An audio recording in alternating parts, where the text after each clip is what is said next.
you. We know that you're having withdrawals from donuts and other things in the back. And if you don't think it's right, I was in that class and they eat well back there. We do not eat well up here. But that's okay. I don't care because I can't eat anything anyway. So I have no pity for anybody whatsoever. My mom all week, she's been in for, I don't know, I've been in for a couple weeks now, and she keeps, I think she's messing with me. She brought home cinnamon rolls. She said, these are great if you warm them up. She said, you should try one. Oh, you can't have one. And then she said, I made pie or a cake. She said, it's really good. She goes, you should try some. Oh, you can't have any. And I bought ice cream, 4 different kinds. You're going to really enjoy it. Oh, wait, you can't have it. And everything she tells me about, she ends up and then goes, oh, wait, you can't have it. And I think she's messing with me. I think I'm getting payback for something I did as a kid. Sometimes I'm being punished. I just keep going, boy. I wasn't thinking much about all the things I can't have, but in the last couple of weeks, I have been reminded of everything I'm not supposed to eat. And then sometimes she tries to tempt me. And she says, here, just try a little piece. It won't hurt you. And George comes out and goes, mm-mm.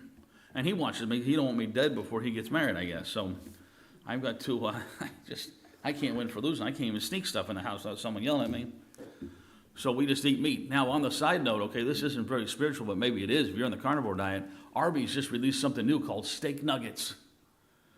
I don't know that they're any good, and it doesn't really matter. Someone says no. But did you go to this Arby's? I don't know if that's much better, but maybe. This one here, I no count anything in Halls. Nothing in Halls is ever really that good. But yeah, I saw that and I got excited. And I drove through the drive-thru. So now I don't have to be excited anymore. Craig says, don't get excited. I did drive through the drive-thru and I saw like 4 of them was $8 and I got unexcited and drove home, so I never got to try them. I thought, boy, my disappointment level is going to be high now at the price.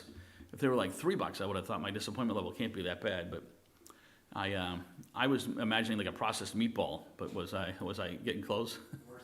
Worse than that. Well, my disappointment will leave itself alone then. So I did notice when they said we're offering steak bites and you dip them in barbecue sauce, that scared me a little. Because if you go to a steakhouse and dip it in barbecue sauce, the guy will come out from the back and slap you. Try it. Go to Ruth Chris, spend yourself a couple $100 on a steak and ask him for barbecue sauce and watch what happens. That guy's spitting in your food for sure. And that's mockery to the chef. I used to have a buddy who put ketchup on everything. You got a fine steak, he put ketchup on it. And trust me, you watch the chefs, they don't like that. So don't do that. Be different. Proverbs chapter 30, that was all free. That was introduction. It had nothing to do with anything. And we're down here in chapter 30, verse number 15. We're going to look at 4 things. We left off last week looking at 7 kinds of people, and now we're going to look at 4 things that are never satisfied. 4 things that are never satisfied as we get this deep wisdom here at the end of the book of Proverbs here, and it changed paces. Chapter 30 and 31 is a little different than what we've been into. And let's look at verse 15 and 16, and we'll see this list of 4. The horse-leads have 2 daughters, crying, give, give. There are 3 things that never satisfied, yea, 4 things, say not, it is enough. The grave, the barren womb, the earth that is not filled with water, and the fire that saith not, it is enough. And so these 4 things are not enough. They never get enough. They're not quenched. And that's true. The grave is never full. People are always dying. It's always going to happen. The barren womb is all through the Bible is a sad thing. It's always a sad thing. And in this day and age, we have that jaded a little by evil people, but in a normal world, that's a sad thing. And the earth that's not filled with water, so the desert, a thirsty desert. So we see these things here. We see the grave, the barren womb, the thirsty desert, and a blazing fire. And a blazing fire never has enough. It never has enough to eat, never has enough to consume. And you can ask the people in California. They enjoy those fires often, and I know they enjoy them because they make them, set them, and then their county, I guess their country, that's a different country, right, California? Yeah, different country. They have made it so that those things are common when they didn't used to be. So that is a huge example of how the fires and the devastation, and he gives these 4 things that are not quenched. And then we go into another list of 4 wonderful and mysterious things, verse number 18 and 19. There are 3 things which are too wonderful for me, yea, 4, which I know not. I always laugh how the Bible puts these things, especially in Proverbs and stuff. You get this, there's 3 things, not 4. And there's 3 things over here, right? 4. And I always think of this old man, you're getting confused. There's 3 things, 1, 2, 3, like Biden, remember him? 1, 2, 3, 4 words, I got 3 words. He never got that right. That guy couldn't count either. But he got 4 wonderful, mysterious things. He says right here, 17. And verse number 18, rather, there are 3 things which are too wonderful for me, and 4 which I know not. He says, first, the way of the eagle in the air. So the first thing he says, I don't understand how the eagle glides through the sky. I don't get it. It's an amazing thing. If you ever sit there and watch an eagle glide through the sky, it is an amazing thing. Very, very majestic, and you see how it swoops, which is why, by the way, you go to Dollywood and ride the eagle. That's one of the biggest joys of that ride. It's very smooth. And it's a roller coaster. You just don't feel the bumps and jars. And if you get off there and go ride the wooden roller coaster, you will see what I mean. Or if you really want to break your neck, you get off there and ride that. What's the one that goes in the thingy there? The Mind. That thing needs a chiropractor like on site. You get off and go just adjust my neck back. I left it on the 3rd turn, and but the eagle's not like that, and that's how they made it that way on purpose. They wanted it to be smooth like an eagle, and majestic and smooth, and they nailed it. Next he says, watch this, verse number 19. The way of the eagle in the sky, the way of the serpent on a rock. And he said, the way a snake slithers over a rock. I don't understand that. And if you think about it, you watch a snake, slippery rocks and the water and everything else, they somehow just make progress. I don't know why and I don't know how, but they do. You get on your belly and start rolling over things and see how far forward you get. But they just make progress. He said, I don't understand that. And I agree. That's one. Watch this one here, verse number 19. The way of the ship in the midst of the sea, the ship navigating the ocean. He said, I don't get that. I don't understand it. And people that didn't grow up on boats and grow up in the ocean, it's a vast different thing. You get on the lakes down here, you play in the lakes. Your chance of dying in the lake, if you're stupid, is pretty high. But if you're not, it's not that bad. You get in the ocean, and things get very intense very quick. Things change immediately. I remember being out one day, and we were coming out of Rye Harbor in New Hampshire there, and we drove into a fog bank, and it literally was like a wall. I mean, you could see it in front of you. You could see it just straight down like a wall. And once you got into it, you couldn't see from the helm the bow of the boat. Couldn't see it. You didn't know where anything was. And if your boat didn't have radar and all the sonar and everything else, you would never know where you were heading. And we headed through that, and our goal was into the next harbor over. And the next harbor over is about 4 boats wide when you enter the inlet. And you want to nail that sucker, but you can't see the front of the boat. So you're relying on all your instruments and hoping everything is correct as it says, and you're totally by faith following your compass and following the instruments and threading that needle right through. It's a very scary endeavor, especially people that have never done it before. The ocean can be very harrowing and very powerful. He says, I don't understand how you navigate that. And then the last one, he reaches in here in verse number 19. He says, the way of the ship in the sea and the way of a man with a maid. And what he's saying here is, I don't understand how a man loves a woman. And no man does. That's just a fact. We don't understand women. We never will. We never have. And by the way, I'll give you a freebie, ladies. This is for the men in here, okay? I'm going to help you out. We don't know anything, and we're not supposed to know anything. So when you think we're going to catch on and know something because you gave us an eye look or went, remember what I said or something, we don't. And we're not going to. You have to spell everything out. And if you're not spelling it out for your man, he's not getting it, and you shouldn't be mad at him. That's how he was built. You have to tell him what you want. You want something from the store, you tell him what you want, what brand it is, when to grab it, how to get it, and get it home. You have to spell everything out. This whole thing that women hold over our head, like, you've been married 20 years, you should know me by now. We don't, because you're different now than you were a minute ago. You've changed 17 times. We can't keep up. We don't know what we're doing. So that's a freebie to you. You want a man to understand you? Help him out. Treat him like he's 3 years old and explain it to him. He'll get it, and he'll do what you ask. I promise you. Unless you're fat, mean, and ugly like one of these women in the Bible, he might not do what you ask, but the Bible warned against being like that. It's okay, all right? Now, if you're real nice and you do biblical things here, we're going to get chapter 31 soon coming up. You're going to understand, but you need to spell it out. So don't think men are smarter than they are. We're not. We're just going to tell you to right now. They may not all admit it, but I'm going to admit it to you. So don't think we are. Just give us the benefit and have no doubt we ain't that bright. He says, I don't understand it. He's giving it to you here, and this is wisdom coming out. And wisdom says man doesn't understand woman. Then he goes down to another list here. 4 things that the earth finds unbearable. Look at verse 21. For 3 things the earth is disquieted, and 4 things it cannot bear. Number one, for a servant when he reigneth. And he said the first thing that the earth just can't handle is a slave becoming a king, a servant that reigns. You look at what he's saying. That really is someone who they don't deserve to be king. It's not what they're supposed to be. It's not their position. It's not what's supposed to happen.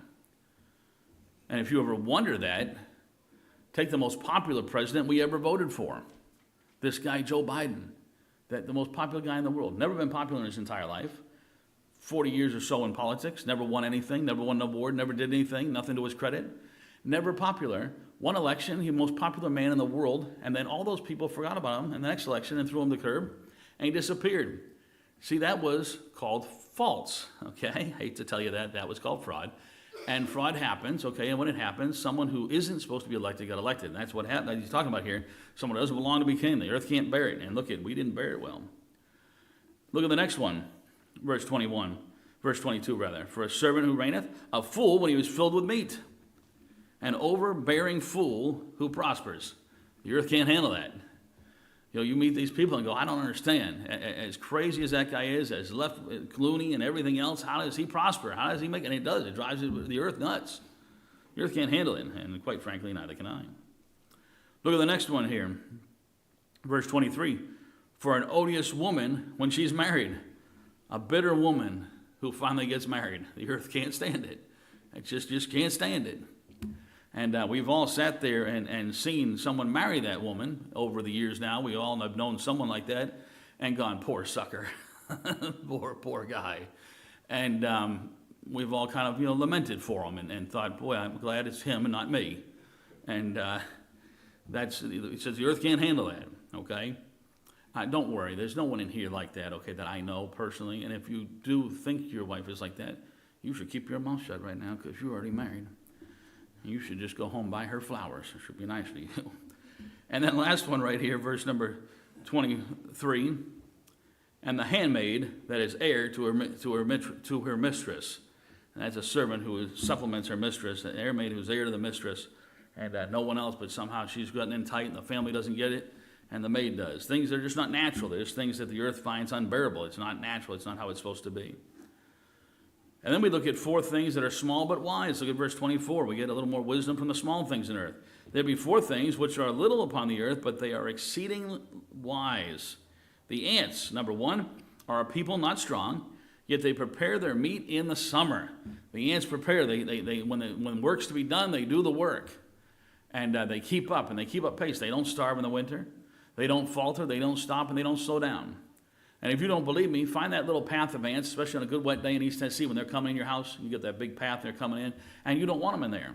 So what do? You take and smash 10 of them, and what happens? A few minutes later, they'll breathe in the gap. They don't slow down. They don't care. They carry away their dead, take them out, bury them, and come on back with more. And they start all over again. They're hard to stop and hard to kill.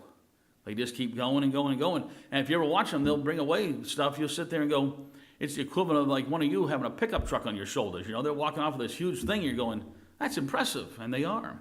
And the Bible more than once tells you, look at the ant. They're hardworking. And they look ahead. They're prepared. And then it says, look at the conies. They are but feeble folk, yet they make their homes in the rocks. And another name for those would be the rock badgers in this today's vernacular. And they make their homes in the rocky cliffs. Find their little places, hide, and away from, and if you see where they live where, one of those places where most things try to kill you. And so that makes it even more impressive yet. They're up there where you wouldn't want to live. And they make it work. Look at the next one, verse number 27. The locusts have no king, yet they go forth, all of them, by bands. It says the locusts, they don't have a king, but they're like an army. They just get in focus, and they're like an army. They go through. And farmers ain't no friends of the locusts, I get it, but they are impressive to watch work. They are impressive to watch work. And he's not saying that they're helpful. He's just saying they're impressive to watch. And then look at verse number 28. It says, the spider taketh hold with her hands and is in king's palaces. Isn't that true?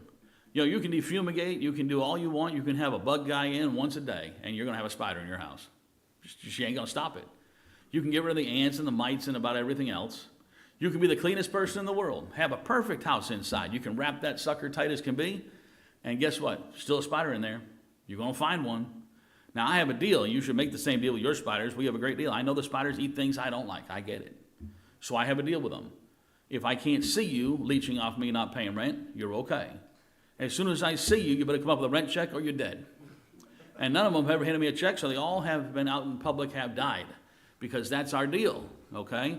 Now, if one of them pays me, I'll let him live the next day, and when he can't pay me, then he has to die.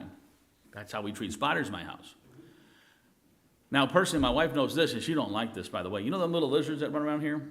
The little like, guys who run around? I had one of those in my sunroom a couple years ago.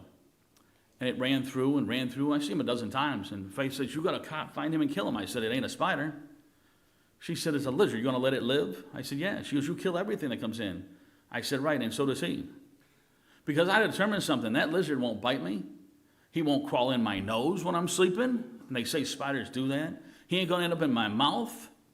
He's not going to give me a disease. And he's going to eat everything I like worse than him. So guess what? He lives, everything else dies. I'm happy with that. I'd put 4 or 5 of those little guys in my house. And if an alligator wouldn't bite me, I'd put him in there, let him eat the big bugs. But they have a big chomper, so I wouldn't give the chance. But you keep his mouth shut and just eat bugs, I'd be all right. So we got to pick your battles. Now I'll give you a freebie. This isn't in the Bible, okay? I'm going to help you while the spider's there. You ready for this? This is a freebie if you don't like spiders. I'll give this to you, and I'll only give it to you once. You know why spiders live when the bug man comes and all the other bugs die and the spider still lives? Anybody know why? I'm going to tell you why. Spiders are the only insect that don't self-clean. Every other insect self-cleans like a cat. They lick themselves. That's how they clean. Spiders don't do that. So you put poison all over them. They don't lick themselves. They're clean little spiders, and they don't lick their body parts. And so they're not nasty, so they don't die. So if you want to poison a spider, you got to put it in his mouth for him. You have to hand feed him the poison, and then he'll die. So there's your freebie. Good luck with that. But now you know why they're in your house and nothing else is. Then we look at 4 stately monarchs. Look at verse number 29. There be 3 things that go well, yea, 4 are comely and going. And first he says, a lion, which is strongest among beasts, and turneth not away from any. He says first the stately monarch, the lion, the king. He doesn't give up on any fight. He'll take anybody on. And I like that. That's a man's animal right there. Now, by the way, these people that have lions as pets, that's just weird, okay? But that is a cool animal. Chapter 31, it says a greyhound is the next one he lists. And if you look up that word, okay, I'm going to help you here because a greyhound, they're kind of stately. And in the Hebrew, that could mean greyhound, but it probably means more like a strutting rooster, which is also very stately. So somewhere in between a strutting rooster and a greyhound, yeah, that's the language. You go back and research it, and you'll find out it could be any of those things. There's about 3 more things it could be. But somewhere in there, you're getting the point. You know, you got a greyhound, big, tall, elite dog, a strutting rooster, they always run around a little cocky.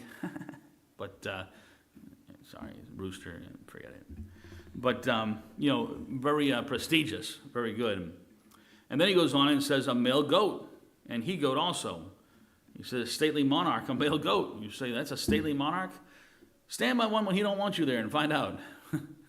He will remove you. Stand behind him when he doesn't want you. He will also remove you. So that's a pretty impressive animal. I suppose we'll give that to him. Look at the last one here.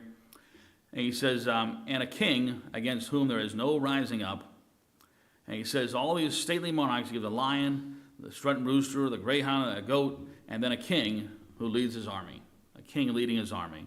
A stately monarch. And that is a neat thing to watch back in the day, a king leading his army.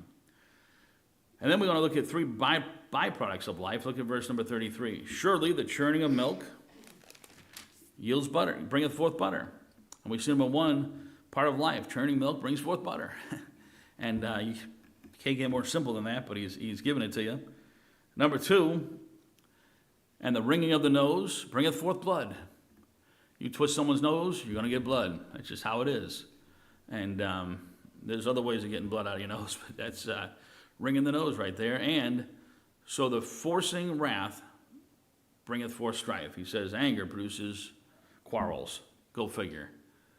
Anger produces quarrels. It's forcing of wrath bringeth forth strife. And we never see that anywhere, right? No road rage, no unhinged people. It's a calm society we live in.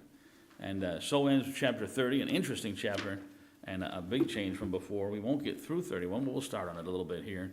And in chapter 31, as we come to a conclusion, wisdom instructs kings and praises the virtuous, wise, and industrious woman. Here you are, women, this one's for you. They wrote it for you, and men don't get a chapter like this anywhere in the Bible, so you can bask in the glory of the chapter here, dedicated to a standard to live up to, which is seemingly hard, but you've got a better chance than us. They didn't tell us we could even make it. And we look at verse 31, and we start off right here. It says, we have a godly mother's counsel here, starting at verse number 1. We'll go down through verse 9, then we'll break it down. The words of King Lemuel, the prophecy that his mother taught him. What, my son, and what the son of my womb, and what the son of my vows? Give not thy strength unto women, nor thy ways to that which destroyeth kings. It is not for kings, O Lemuel, it is not for kings to drink wine, nor for princes strong drink, lest they drink and forget the law, and pervert the judgment of any that are of the afflicted. Give strong drink unto him that is ready to perish, and wine unto them that be of heavy hearts. Let him drink and forget his poverty, and remember his misery no more. Open thy mouth for the dumb, and the cause of all such are appointed to destruction. Open thy mouth, judge righteously, and plead the cause of the poor and needy. And we see some things broken down here. First, who she teaches, verse 1 and 2, who she teaches. And you'll see it says, the words of King Lemuel, the prophecy that his mother taught him. She says, my son, the son of my womb, the son of my vows. And she makes it very clear who she's teaching here. She's teaching her son, King Lemuel. And what's she teaching him? First of all, she gives him some negative things. Verse number 3 says, give not thy strength unto women. First he says, don't spend your strength on women. They ruin kings. And he's not talking about good women here. He's talking about, okay, this is King Solomon, okay, that started this whole thing, so let's get our focus right. And we see King Solomon. We're going to go in here and talk about a virtuous woman soon. And she said, don't give your strength to women. And she's talking to King Solomon. She's talking about Samson. She's talking about giving your strength to the wrong person, the wrong woman, being led in the wrong way by an evil seducer. She says, don't do that. You can't do that. You don't give your strength, nor thy ways to that which destroyeth kings. You don't want to go down the wrong route. You don't want to follow the wrong people, do the wrong thing. Then she says, do not give drink or wine. Don't drink wine and don't crave liquor. Look at what it says. It is not for kings, verse 4, O Lemuel, it is not for kings to drink wine, nor for princes strong drink. And she gets here and touches on the vice of the day, which is the vice of today. And she says, kings ought not to be drinking. They ought not to be doing this. And you think about the kings in the Bible who drank, they all got in trouble. It caused them much problems. And even the kings that used liquor, think of David, get the husband drunk so that maybe he'd go home and cover a mistake, which was just pure sin. You know, these things here ought not to be. And she says, this isn't for kings. You don't want to touch it. And she gives them the reason. Verse 5, lest thou drink and forget the law and pervert the judgment of any of the afflicted. And that's the truth. Well, you wouldn't want to trust yourself to a judge who's drunk when he's on the bench. You're not getting a fair trial. Who knows what you're about to get? You might get the death penalty for saying howdy. You don't know. Because people that are drunk, they ain't thinking right. They ain't doing right. And you might have a murderer get off and get nothing. It could go the other way. You don't want to be judged by someone who's not in their right mind, who's not following the right principles. So she says, you drink, you'll forget the law. You'll pervert the judgment. You can't do that. You know, my brother was in the sheriff's department. They didn't have a law against drinking except for this. You had to always be ready to be in duty, 24/7, 365, because you could be called in at any time. And when he was with Rye, and they were the same way in the police department because they're part of the nuclear task force, because the nuclear site's right there down the street. And their police precinct had the underground bunker in case a nuclear disaster. That's where everything was taken care of. Stories underground, you go down there, and that's where everything, all the center was. So they had to be ready to come in at any time. So they didn't say you couldn't drink, but you could never show up with a drink in you, and you could be called in at any time. See, the law was very simple there. It was that you had to always be able to provide full, steady judgment. So therefore, you can't drink. A very simple rule. We know that it impairs, and he hits it right here. And I know, to all of our friends that tell us that Jesus was partying with wine at the wedding, I get it. It's the only miracle they know, and they love that one. But I can promise you that Jesus was not a partying alcoholic, okay? And if you believe that, well, there's more than one hole in your head. And I'll give you a freebie there. So you got the negative. He strength on women, don't give drink. And then she gives some positive. Verse 8 and 9, she gives some positive right here. Open the mouth for the dumb In the cause of all such are appointed to destruction, open thy mouth, judge righteously, and plead the cause of the poor and needy. She said, people really need something, the poor and needy, they really need, and they have a true need, you should open your mouth. You should help them on their behalf. Help them come up with this stuff, and that's what they do here, the positive right here. And then we're going to see here in the next one, we'll start this next week. I don't want to get into it and just a hair early because we're pretty close here anyway. And I'll get into it otherwise. But next week we'll start on a godly wife's character. And verses 10 through 31 will bring us right down, and we'll talk about a godly woman and a godly wife and what God has set up here, and something to shoot for. You go, well, that's a hard one to live like, a hard thing to really nail and to be like that. I don't know if we can match up to that. That's fine. None of us ever match up to what God wants for us. It's something to shoot for. We're supposed to work hard at trying to be more like Christ. No guarantee we get there, but you work hard enough at things, you'll find out you'll get places you never thought you could be. So we'll give us something to live up for next week, and hope you'll be back as we finish the book of Proverbs. And we come out of that, we're going to look at the life of Jesus a little bit in our next series here. We're going to look at the life of Jesus, and we're going to learn just how he got people to come to him.